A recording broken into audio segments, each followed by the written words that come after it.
So, Assalamu alaikum students. Today we are going to start a new topic from unit number 3, page number 22, and that is the flow of water through the plants.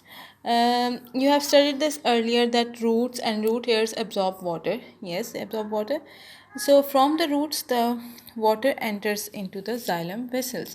The roots have these xylem vessels or xylem tissues. They take this water from the roots to the stem and then to the leaves. This is the whole passage of the water inside the plant. That water will be absorbed by the roots, that will be then enters into the xylem vessels. Now the xylem vessels transport it to the stem and then finally into the leaves. Now you have studied this in chapter 1. I hope that you remember this. Keep on learning your previous chapters. Also that we have studied about the leaves, yes, and we have also studied this, that there are tiny holes that are present on the lower surface of the leaves. Remember the tiny holes on the lower surface of the leaf that we called as stomata. Okay. Now, in stomata, we also know that gaseous exchange takes place in these stomata. There is another function of the stomata, that the water actually evaporates from the leaves, and through these stomata. Okay, the water, this this is the leaf. There are few stomata on the lower surface of the leaves. Now evaporation of water from the leaves is the main force which moves the water through a plant. Now, this evaporation of water from the leaves is called as transpiration. Leaf, there are stomata on the leaves. The water will evaporate from the leaves, and this evaporation of water is called as transpiration.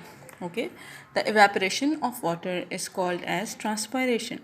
Now there are different factors that are involved in this evaporation of water.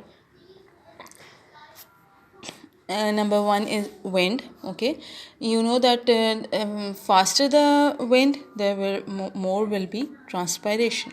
So the rate of transpiration is faster as the water vapor is blown away while passing out of the leaves.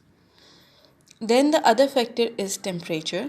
On a warm, hot day, the water evaporates faster as compared to the day when the temperature is not very high.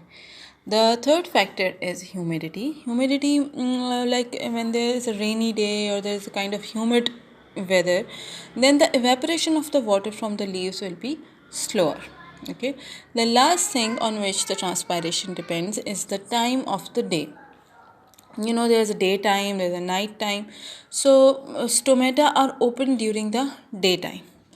So stomata are open during the daytime and usually closed at night. So when the stomata will be open, the transpiration will be more. So let's revise this. We are discussing about the flow of water or the passage of water through the plants. The water will be absorbed by the roots and then will enter into the xylem vessels which carry the water to the stem and the leaves. Now you have learned that there are stomata or the tiny holes on the lower surface of the leaves. The water will evaporate through these stomata. This evaporation of water is called as transpiration, and the transpiration depends upon different factors. More wind, more transpiration, more temperature, more transpiration, more humidity, less transpiration.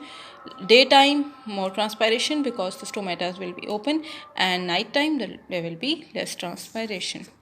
Thank you so much.